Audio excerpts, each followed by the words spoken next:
barn find stuff today. Yeah.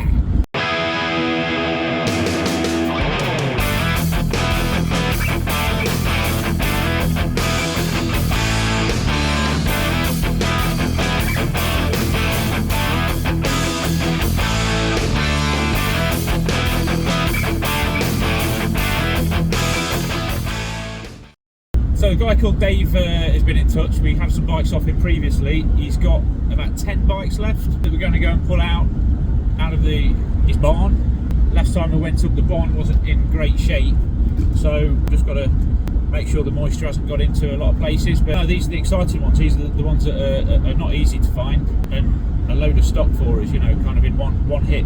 So we're going to go and ditch the van, pick 2 big ones up from work, get up there, pull them out, see what he's got. Right on, man.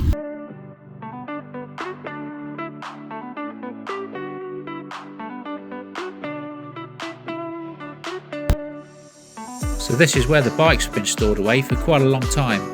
In these sheds, as I said, the winter was setting in and they were getting quite damp.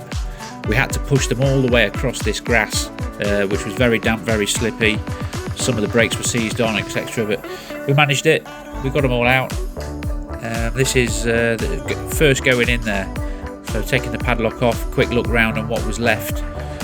We'd previously been a couple of years earlier and taken out a few other bikes that were already there. This is everything that we got today.